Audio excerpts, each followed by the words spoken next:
На февраль 2021 года в Башкортостане официально зарегистрировано более 1 миллиона 800 тысяч автомобилей. В среднем новые шины на авто нужны каждые 3-4 года. А теперь представьте, какой объем шин ежегодно отправляется на свалку. Скоро весна, это значит, тысячи водителей вновь отправятся в шиномонтажки, чтобы сменить зимнюю резину на летнюю. А вот что делать со старой резиной, которая больше не пригодна? Об этом поговорим сегодня. Здравствуйте! В эфире программа «Генеральная уборка».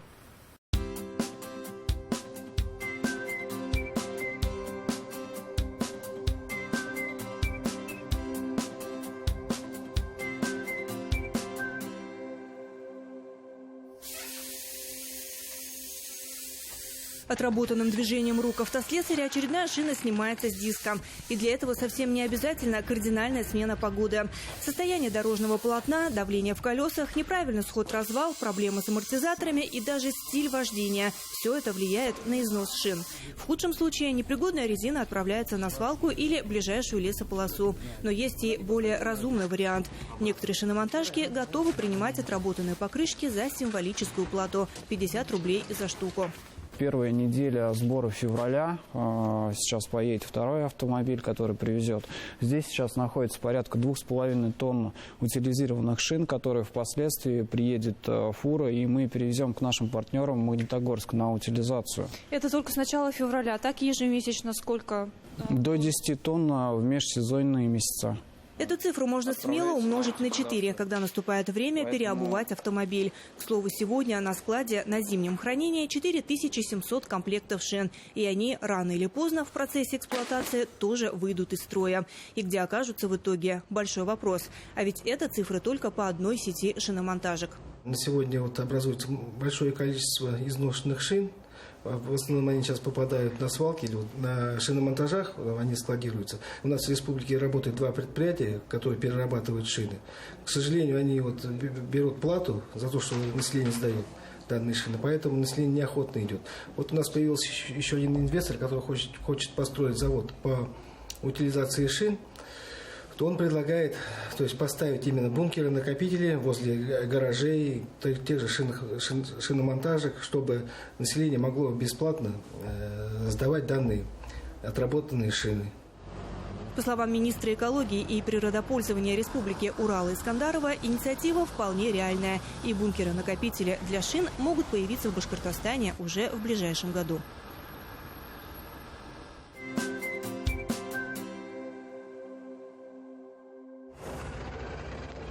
Более 1800 автобусов Башавтотранса ежедневно выполняют порядка 9 тысяч рейсов. Перевозят 250 тысяч пассажиров по городским, пригородным, междугородним и межобластным маршрутам. Средний объем образования отходов от автотранспортной деятельности доходит до 120 тонн шин ежегодно. Скажите, а как часто приходится менять шины на автобусах?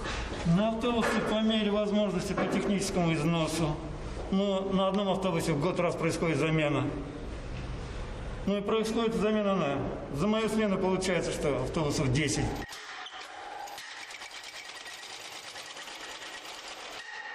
Вы видели процесс как демонтажа шин. Шины, не подлежащие дальнейшей эксплуатации, утилизируются. За смену собираются колеса в шиномонтажке. В конце рабочей смены открывается у нас специальное помещение для хранения резины. Резина свозится в это помещение. И по мере накопления, обычно раз в неделю, резина уже утилизируется,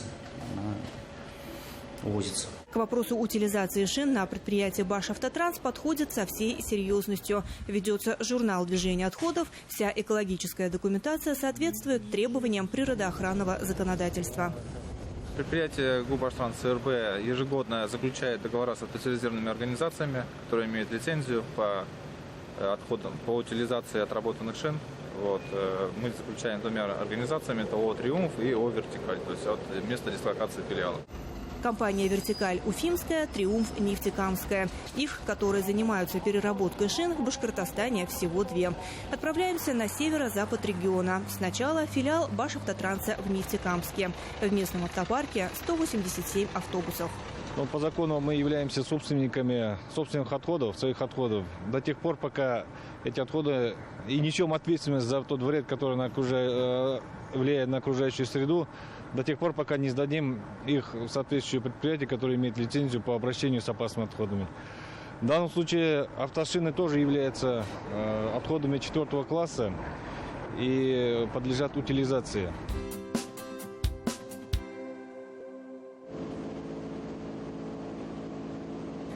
Тонн ежегодно, начиная с 2012 года, нефтекамский филиал «Башавтотранса» отправляет на местное предприятие «Триумф».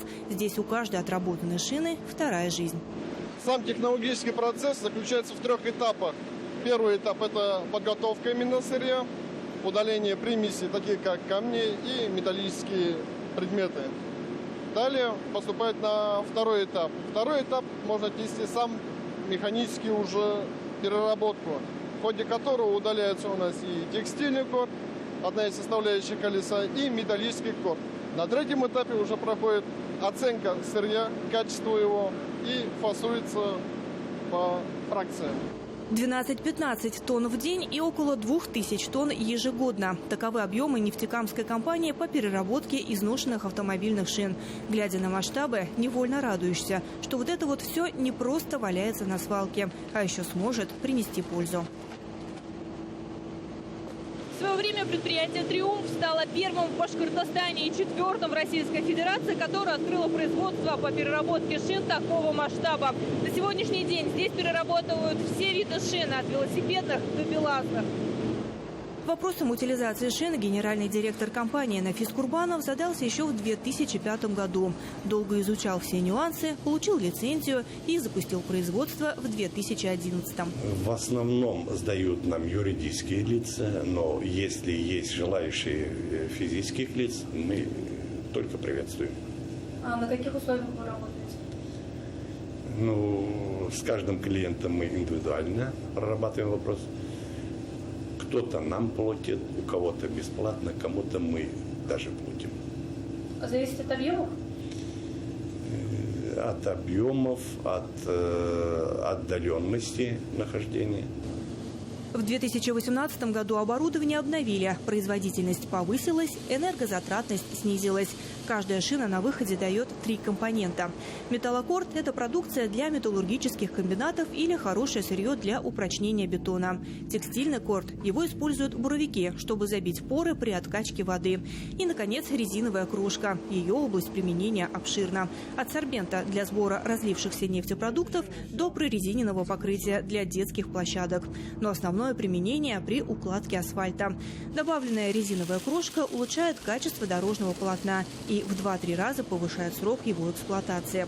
Каждый этап технологического процесса по переработке шин на строгом контроле. Я занимаюсь подачей, слежу за конвейером, подача колес, слежу за всем конвейером. Моя задача такова: оператор технологических установок. Для чего нужно следить? Какие-то сбои могут быть? Ну да, чтобы не было аварий, чтобы все проходило хорошо, чтобы линия была чистая. Мощности предприятия позволяют перерабатывать в 5 раз больше нынешних объемов – 10 тысяч тонн ежегодно. Нехватку сырья представители «Триумфа» недавно обсудили с главой Башкортостана Радием Хабировым на выставке местных производителей в Нефтекамске. Берут вашу продукцию? Конечно. Ну, основная цель у нас... Я понял. Ну, сырье. Мы же вам рынок, по-моему, открыли. Мы же много берем сейчас, нет? Не совсем. Не совсем? Да. Вот было бы то, что сырьем и сбыт, так мы бы все 10 бы спокойно переработали. Хорошо, я прям переговорю. У нас 2: Башавтотранс и Башкиравтодор.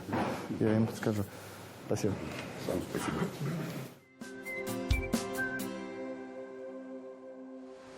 По подсчетам экологов, в Башкортостане ежегодно образуется 25-30 тысяч тонн шин, и лишь 15% идут на переработку.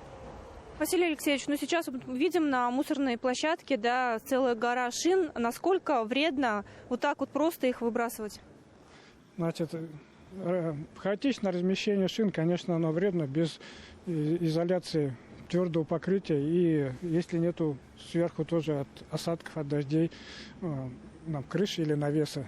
А в целом, покрышки в таком виде, как они существуют, и продукты, из которых они изготовлены, они для здоровья человека опасности не представляют. Шины, они представляют опасность при их горении.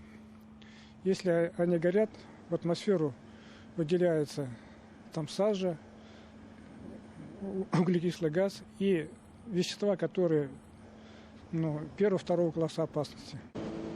Шина относится к отходам, которые должны утилизироваться. За нарушение экологических требований при обращении с отходами, в том числе автопокрышками, предусмотрен административный штраф. От 1 до 2 тысяч рублей на физических лиц, от 10 до 30 тысяч на должностных лиц, от 30 до 50 тысяч рублей на индивидуальных предпринимателей и от 100 до 250 тысяч на юридических лиц.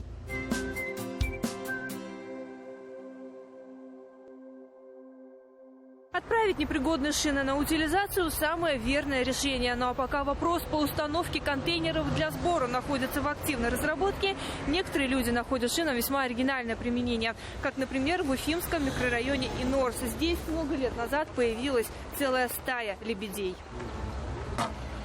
Трудности с Божьей помощью.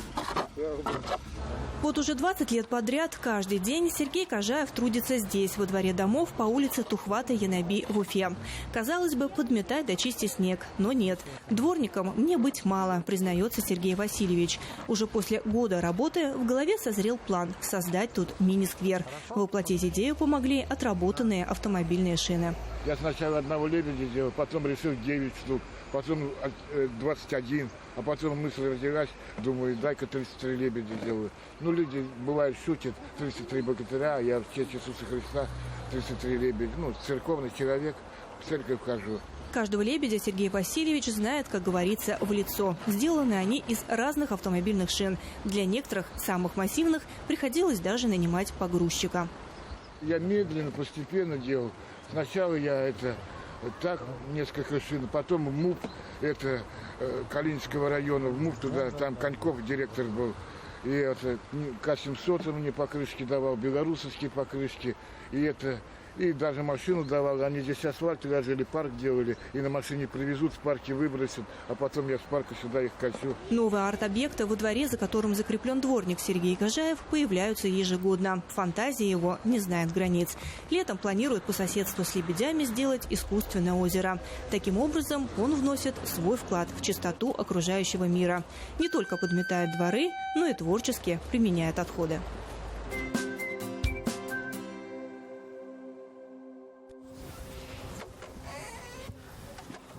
Газета разлагается 6 недель, батарейки 100 лет, консервная банка от 50 до 60 лет, пластиковые бутылки 450 лет.